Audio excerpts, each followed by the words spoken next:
Hello students, six class की mathematics में आपका फिर से स्वागत है।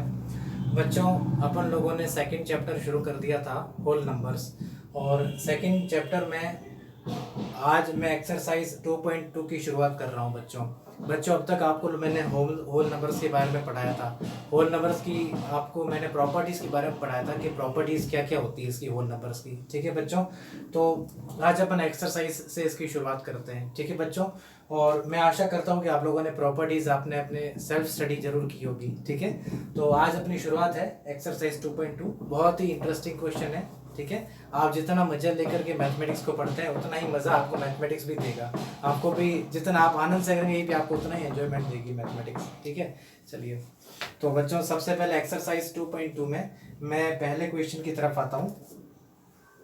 फर्स्ट क्वेश्चन इसमें ये लिख रखा है, find the sum by suitable rearrangement. बच्चों सम निकालना है, एडिशन निकालना है।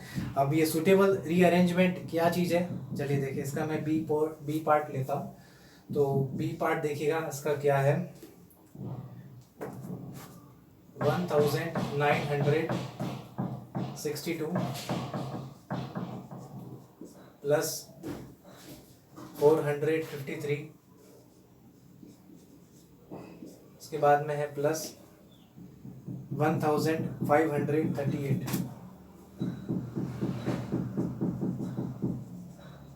इसके बाद में है 647। एक बार डिजिट में वापस से चेक कर लेता हूँ क्योंकि मैं अक्सर ऐसी गलती करता हूँ, आप भी कर लीजिए। जो आप कभी भी मेन एग्जाम भी आता है ना, तो हमेशा पहले आप है ना क्वेश्चन और आपने आंसर शीट में चेक कीजिए, कोई भाई फिगर कोई आपने गलत तो नहीं लिख दिया। चलो साहब ठीक है, अब अपन आगे बढ़ते हैं। तो आगे इसे किस प्रकार से सॉल्व किया जाएगा चलिए देखते हैं। अब इनको अपन सुटेबल अरेंजमेंट किस तरह से करेंगे बच्चों। ऐसे तो सिंपल आप जैसे एडिशन अब तक करते आए हो कि तीनों को एक के नीचे एक लिख करके करके फिर प्लस का सिंबल बना करके करते हैं, ये तो नॉर्मल चीज़ होगी जैसे आप करते आए हो। लेकिन अब नई चीज़ ये है कि अपन थोड़ा इसको आसान बनाएं, थोड़ा इसको अपन सिंपल बनाएं। वो आप कैसे बना सकते हो, वो चीज़ है महत्वपूर्ण। ठीक है, तो 10 आसानी से जोड़ा जा सकता है बच्चों। चलो ठीक है, 2 और 8 कितना होता है लास्ट में, 2 और 8 कितना होता है 10, 3 और 7 10। इनको अपन पास में लेकर के अरेंज करते हैं। ठीक है, देखिए यहाँ पर सोल्यूशन लिखेगा,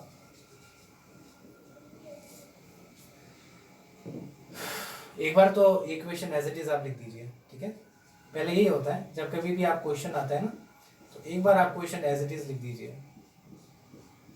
अब अपन इसको सॉल्व करना शुरू करते हैं।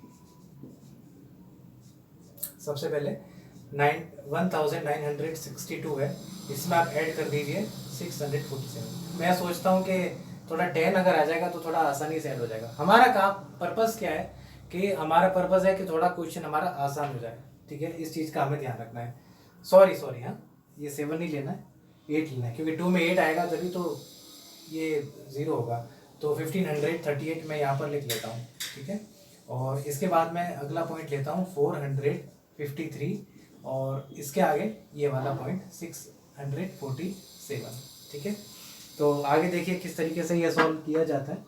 आप लोग थोड़ा सा एक रफ में इनको ऐड कर लीजिए, या फिर एक काम कीजिए, इसको एक अपन ब्रैकेट में बंद कर देते हैं।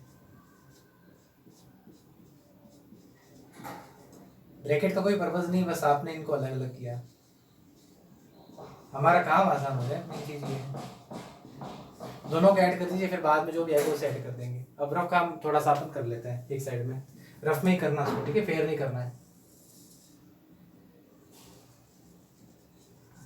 तो देखिएगा 1962 हमारे पास में लिख रखा है, इसमें अपन को ऐड करना है 1538।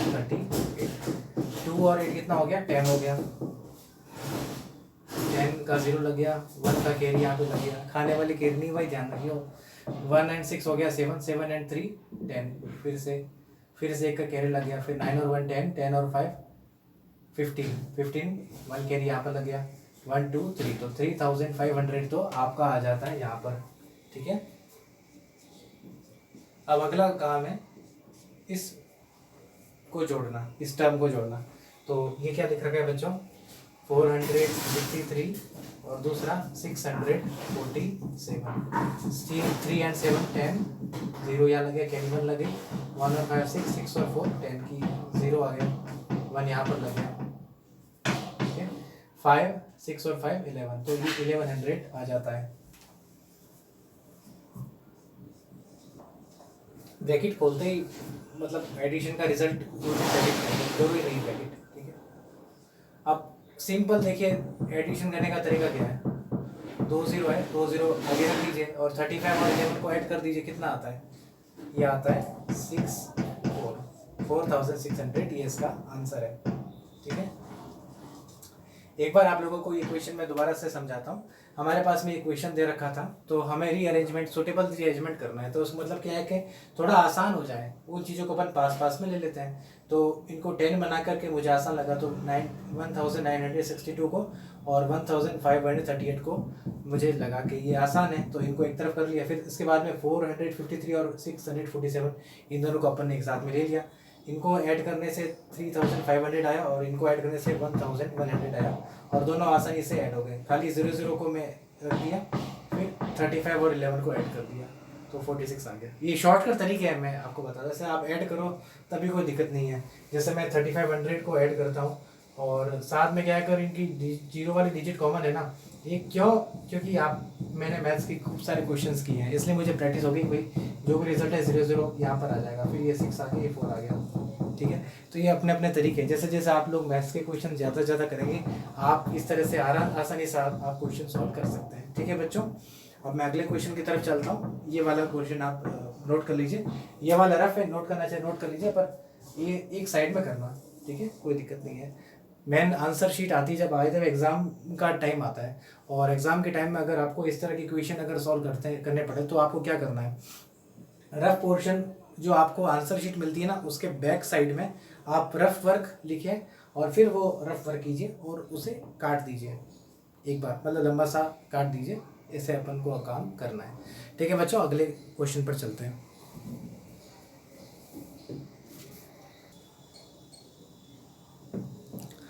बच्चों अगला पोर्शन देखते हैं, तो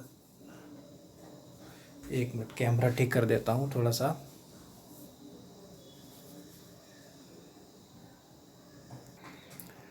ओके देखिएगा, तो मैं इसका सेकंड क्वेश्चन आपके सामने रखता हूँ।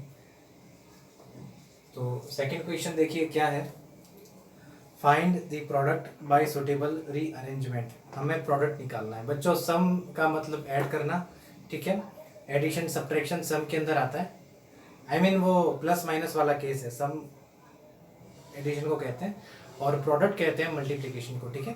तो इसके मैं कुछ क्वेश्चन कराता हूँ। तो अपन को सुटेबल रीअरेंजमेंट कैसा है, मैं सबसे पहले इसका ए वाला पोर्शन लेता हूँ, ठीक है। आप साथ साथ में चलते रहिए और क्वेश्चन आपको बुक में से नोट करना है। पेज नंबर 40 आप निकाल दीजिएगा, ठीक है, पेज नंबर 40। तो ये अपना है find the product bye suitable rearrangement, और ये वाला पोर्शन है 2 इंटू 1768 और इसको हमें मल्टीप्लाई करना है 50 से, ठीक है। तो बच्चों इसको किस तरीके से सॉल्व किया जाता है, आइए देखिए। पहले हमें ये सोचना है कि हम इससे आसान किस तरह से बना सकते हैं सुटेबल रीअरेंजमेंट। बच्चों देखो हार्ड काम तो आराम से कर लो आप, इसको पहले 2 से मल्टीप्लाई करो, जो इसका प्रोडक्ट आएगा फिर उसे 50 से मल्टीप्लाई करो, थोड़ा आसान बनाना है। आसान क्या है, थोड़ा सा देखो, ये 2 है, ये 8 है, यहाँ ये काम का नहीं है, ये 1768 ये यहाँ काम का नहीं, यहाँ काम का नहीं, 2 और 50 को साथ में ले, हाँ काम का है। तो 50 इंटू 2 हो गया 100, और 100 को किसी से मल्टीप्लाई करो, 2 0 लग जाएंगे, हो गया आंसर। तो अपन क्या करते हैं पहले, तो ये क्वेश्चन अपन इस तरह से नोट कर लेते हैं, 2 इंटू 1768 इंटू 50, और इसके बाद में अपन एक इक्वल करके 2 इंटू 50 कर देते हैं, और 2 इंटू 50 करने के बाद में 1760 लिख देते हैं। और अब यहाँ पर एक छोटा सा ब्रैकेट बना देते हैं, बस और कुछ नहीं। ब्रैकेट भी कोई एसेंशियल नहीं है बच्चों, ब्रैकेट का पर्पस क्या है कि बस इनको सॉल्व करो। 2 इंटू 50 हो गया आपका 100, ब्रैकेट को वापस से हटा दीजिए, 1768 आ जाता है। और अब आगे आप देखिएगा तो सीधे आपको इनके आगे 2 0 लगा दीजिए, ये देखिए क्या बन जाता है 1,76,800। बस इसी तरह मल्टीप्लाई करना है, जितने ज़ीरो होते हैं ना उससे मल्टीप्लाई करना है, तो उतने ज़ीरो आगे लगा लो, बस हमारा आंसर यहाँ पर आ जाता है। ठीक है बच्चों, क्वेश्चन एक बार दोबारा समझाओ। इजी लग रहा था, मल्टीप्लाई कर दिया साथ में, 100 आ गया, 2 0 लगा दिया, बस ये आपका हो गया आंसर। ठीक है, चलो बच्चों एक क्वेश्चन आपको और करवाता हूँ उसका।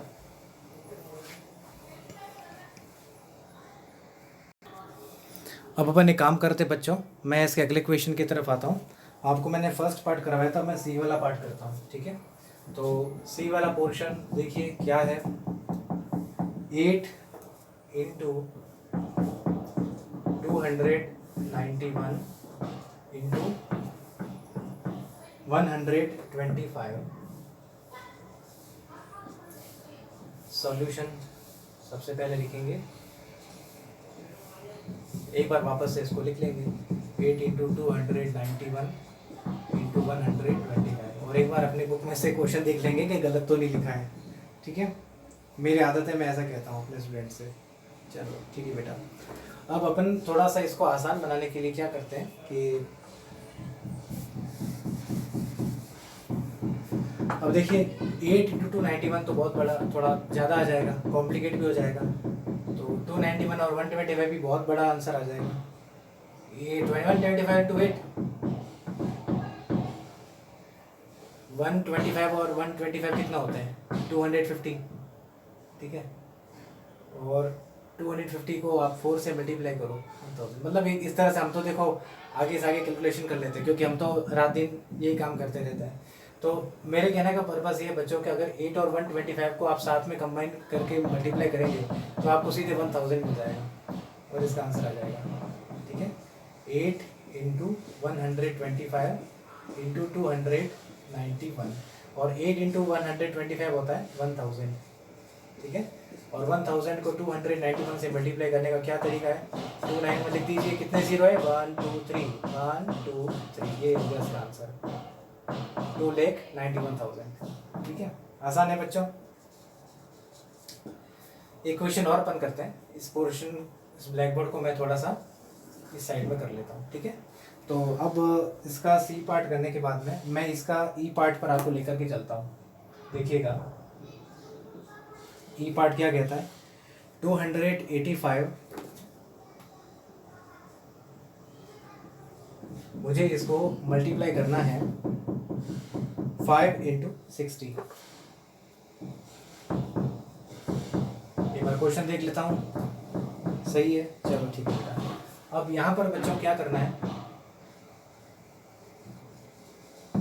क्वेश्चन दरअसल क्या होता है कि देखो साथ में तो कोई चीज़ आएगी नहीं, ये बात आप मान के चलिए।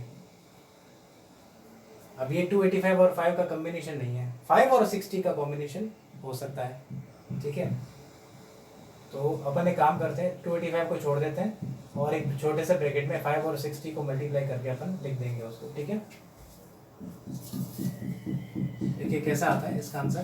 तो अब आगे देखिए 285 है, मल्टीप्लाई करने का तरीका क्या है, देखिए इस जीरो को छोड़ दो, आपको शॉर्ट तरीका भी मैं बताऊंगा मल्टीप्लाई करने का तरीका।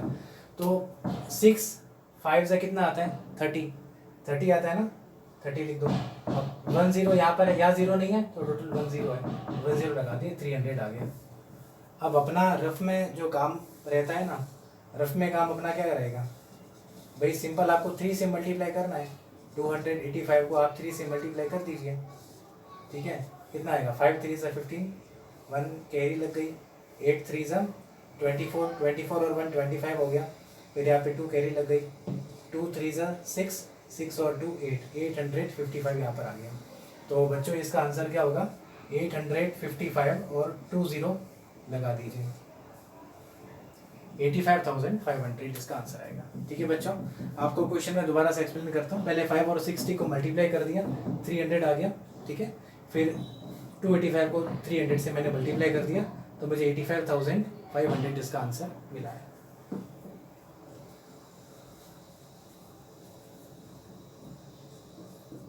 ठीक है बच्चों, एक तरह के क्वेश्चन मैंने आपको करवा दिए हैं, और अब अपन क्वेश्चन नंबर 3 पर आते हैं। ठीक है, चलिए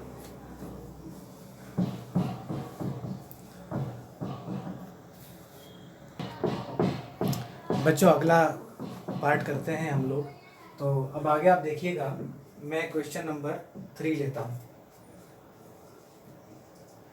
क्वेश्चन नंबर 3 आपके सामने मैं पढ़ के सुनाता हूँ। ये है find the value of the following. ठीक है, वैल्यू में हमारे पास में 4 पोर्शन दे रखे हैं, मैं आपको 2 पार्ट इसके करवाता हूँ। ठीक है, ये वाला पोर्शन सबसे पहले देखते हैं। क्वेश्चन लिखना जरूरी है। ठीक है, आप अगर क्लास वर्क मेरे साथ साथ कर रहे हैं तो क्वेश्चन आप लिख देना, कोई भी प्रॉब्लम आपको नहीं होगी बेटा। ठीक है, तो ये वाला पोर्शन है 297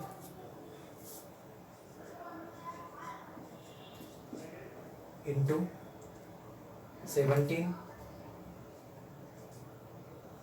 प्लस 297 इंटू 3।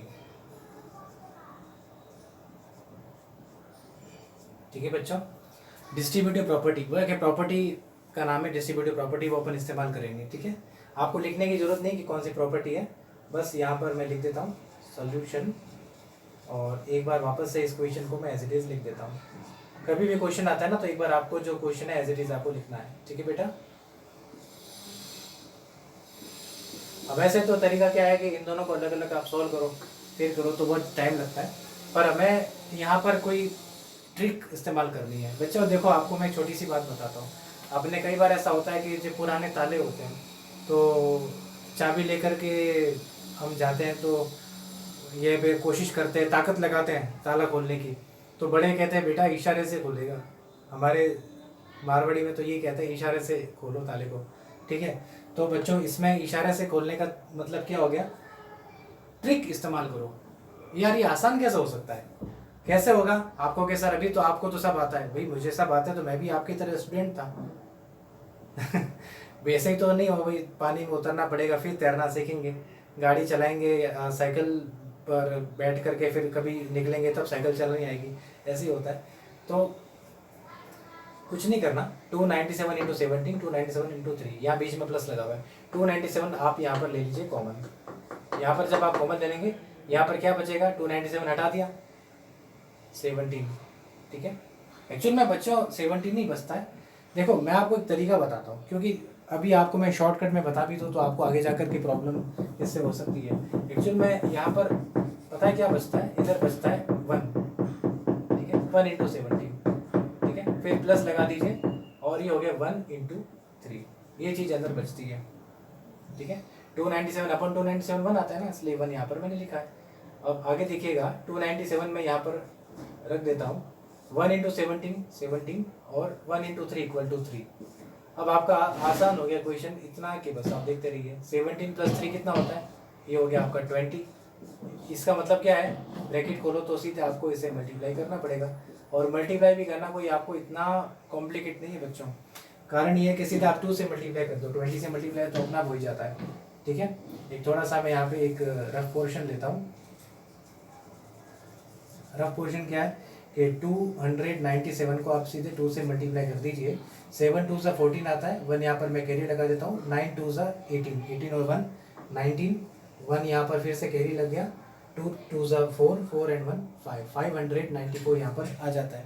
ठीक है, तो यहाँ पर मैं 594 यहाँ पर लिख देता हूँ, एक 0 यहाँ पर लगा देता हूँ, तो ये 5940 यहाँ पे हमें आंसर इसका मिल जाता है। ठीक है बच्चों, एक बार ये क्वेश्चन आपको मैं दोबारा से एक्सप्लेन करता हूँ। बच्चों 297 दोनों में कॉमन आ रहा था। ठीक है, तो यहाँ 17 बचा और यहाँ पे 3 बचा। 17 एंड 3 20, 20 को इससे मल्टीप्लाई किया तो 5940 मुझे इसका आंसर मिलता है। ठीक है बच्चों, अब मैं अगला क्वेश्चन आपको करवाता हूँ। ठीक है, आप तब तक ब्लैक बोर्ड में जो क्वेश्चन लिखा है वो आप नोट कर लीजिए, आंसर लेकर नोट कर लीजिए, और क्वेश्चन आपको बुक से नोट करना है। मैं ब्लैक बोर्ड को रफ कर देता हूँ। बच्चों आगे चलते हैं। तो अब मैं क्वेश्चन नंबर सी पर आता हूँ। ठीक है, इसका सी पार्ट देखिएगा, क्वेश्चन नंबर 3 का 81,265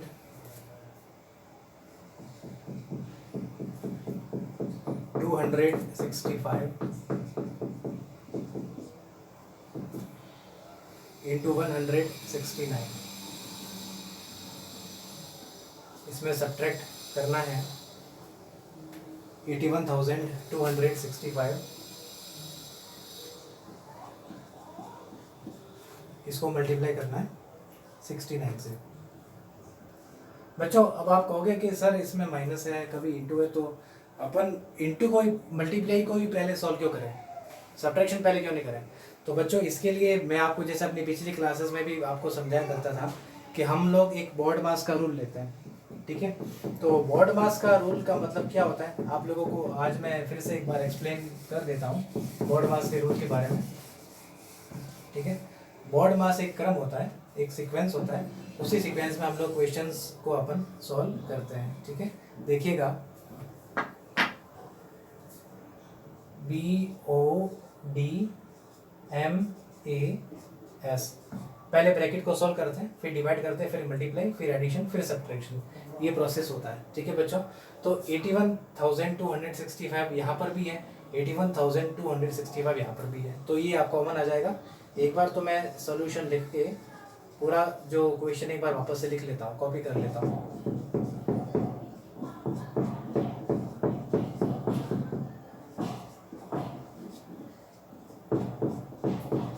ठीक है, अब यहाँ से क्या करता हूँ बच्चों कि मैं कॉमन ले लेता हूँ 81,265। जब मैं यहाँ से कॉमन लूँगा तो यहाँ पर क्या बचेगा 1 इंटू 169, फिर यहाँ माइनस लगा दिया यहाँ पे, फिर 1 इंटू 69 ये यहाँ पर बचेगा, ठीक है। आगे देखिएगा बाहर है 81,265 और अब 1 इंटू 169 आ गया, माइनस 1 इंटू 69 माइनस 69 आ गया। बच्चों इतना आसान हो गया कि बस 169 में से 16 घटा दो, खाली 100 बचेगा, ठीक है।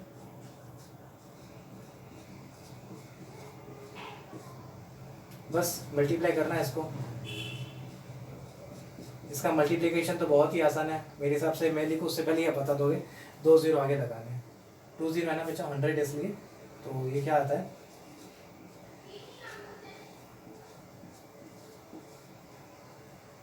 81,26,500 इसका आंसर है। आगे समझ में आपको, इसी तरीके से अपन को बाकी सारे के सारे क्वेश्चंस करने हैं बच्चों, ठीक है बच्चों। अब अपन यहाँ तक आप नोट कर लीजिए, आपको मैं आगे क्वेश्चन और कराता हूँ।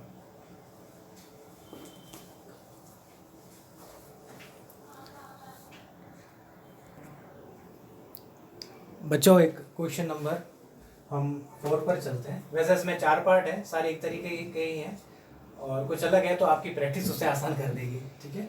तो क्वेश्चन नंबर 4 में इसका पहला पार्ट में लेता हूँ। पहला पार्ट है 738, इसे हमें मल्टीप्लाई करना है 103 से, ठीक है।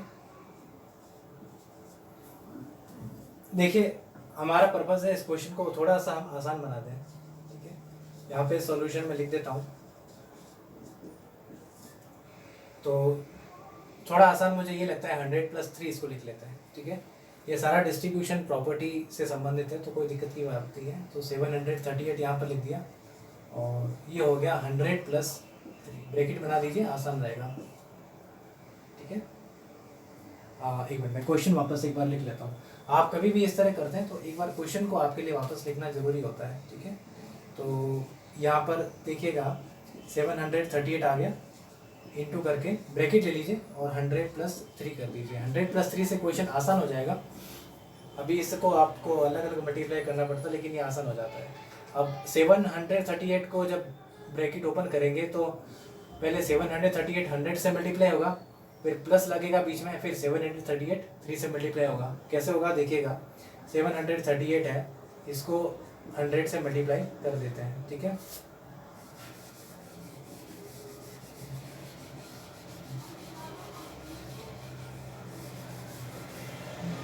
आगे देखिएगा यहाँ पर मैं प्लस लगा देता हूँ, फिर 738 जो है उसको आपको मल्टीप्लाई करना है 3 के साथ में, ठीक है। अब ये 100 से मल्टीप्लाई करना तो बहुत आसान है, 2 0 आगे लगा दीजिए 738 और यहाँ पर 2 0 लग गया। अब यहाँ पर प्लस लगा करके 738 को आपको मल्टीप्लाई करना है 3 से। थोड़ा सा रफ ले लेता हूँ बच्चों, रफ में 738 को आपको मल्टीप्लाई करना है 3 के साथ में, ठीक है। 8 3 ज़ा 24, 4 लगा दिया, 2 यहाँ पे कैरी लग गई, 3 3 ज़ा 9, 9 और 2 11 हो गया, 1 यहाँ पर कैरी लग गई, 7 3 ज़ा 21, 21 और 1 22 हो गया। ठीक है, तो ये आपका आता है 2214। अब सिंपल इन दोनों का एडिशन है। ठीक है, तो एडिशन आप आसानी से कर लीजिए, कोई दिक्कत नहीं बच्चों। थोड़ा सा अक्षर खुले खुले लिखना, रफ में करो ना तब भी, ताकि क्या है कि आपको आसानी रहेगी कि साहब आपने गलत कुछ नहीं किया हो। ठीक है, एडिशन करना है, 0 और 4 4 हो गया, 0 और 1 1 हो गया, 8 और 2 10 हो गया, 1 यहाँ पर कैरी लग गया, 3 और 1 4, 4 and 2 6 और ये 7 हो गया। ठीक है, तो ये हो गया 76,014। ठीक है, ये आपका आंसर है। क्वेश्चन एक बार दोबारा समझाता हूँ। ये क्वेश्चन दे रखा है 738 इंटू 103। थोड़ा सा अपन क्या डिस्ट्रीब्यूटिव प्रॉपर्टी को सॉल्व करते हैं। अब यहाँ पे आसान करना क्या, 100 + 3 लिख दिया। इससे फिर क्या है कि 100 738 से मल्टीप्लाई होगा, प्लस यहाँ भी लगा है, इधर भी लगा दिया। 738 को फिर 3 से मल्टीप्लाई करना है, ये 0 लगा दिया, तो ये आपका हो गया 73,800 हो गया। फिर 738 को 3 से मल्टीप्लाई किया तो आपका 2214 आया, और लास्ट में फिर दोनों को ऐड किया तो 76,014 हमारा आंसर आया बच्चों। ठीक है बच्चों, ठीक है बच्चों, अब आगे चलते हैं। यहाँ तक आप नोट कर लीजिए, मैं ब्लैक बोर्ड को रफ कर देता हूँ। देखिएगा बच्चों, नाउ मैं क्वेश्चन नंबर 6 लेता हूँ। ठीक है, पेज नंबर 41। तो क्वेश्चन नंबर 6 क्या कहता है, एक बार देखिएगा। A vendor supplies 32 litres of milk to a hotel in the morning and 68 litres of milk in the evening. If the milk cost ₹15 per litre, how much money is due to the vendor per day. अपन को क्या लिख रहा है कि एक vendor है, एक वेंडर मैंने कोई भी सेलर है, तो वो सेलर क्या आता है कि 32 लीटर दूध जो है वो होटल में सुबह के टाइम में सप्लाई करता है होटल में। ठीक है, और 68 लीटर दूध है वो शाम के समय में सप्लाई करता है। ठीक है, अब 1 लीटर दूध जो है 15 रुपीज़ का है, तो टोटल एक दिन का उसका वेंडर का कितना खर्चा है। बच्चों आसान है। ठीक है, मैं इसको सीधे यहाँ पे मैं सॉल्यूशन लिख लेता हूँ। और सबसे पहले बच्चों टोटल मिल्क पर डे, एक दिन का दूध कितना है अपन ये निकालते हैं। टोटल ये टी है। ठीक है, टोटल मिल्क पर डे, एक दिन में कितना मिल्क है टोटल, देखिएगा। तो हमें क्या करना बच्चों कि इन दोनों को ऐड करना है।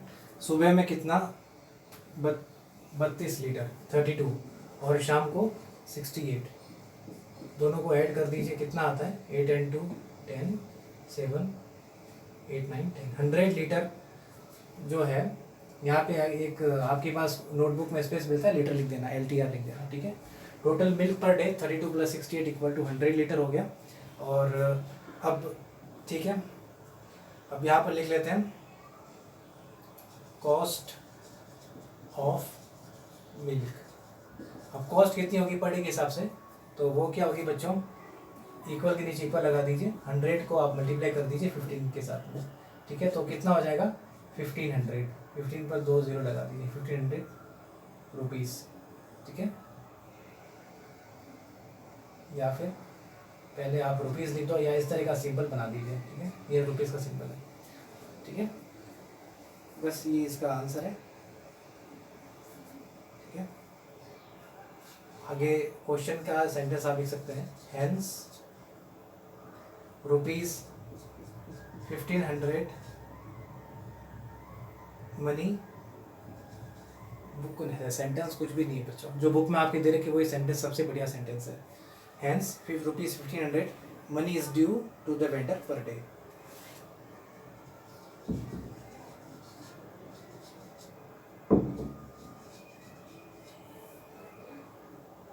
टू द वेंडर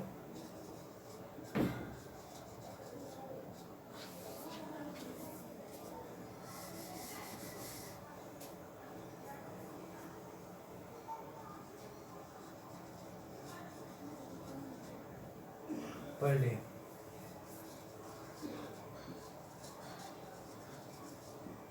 ये आपका हो गया इसका आंसर, ठीक है, दैट्स इट। वापस समझा देता हूँ क्वेश्चन को।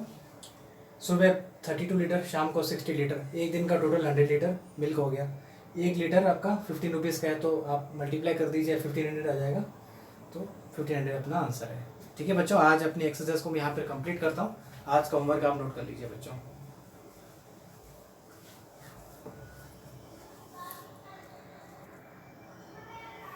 बच्चों देखिए, आज का होमवर्क आप नोट कर लीजिए, मैंने यहाँ पे लिख दिया है। तो एक्सरसाइज 2.2 मैंने आज आपको स्टार्ट करवाई थी, ठीक है।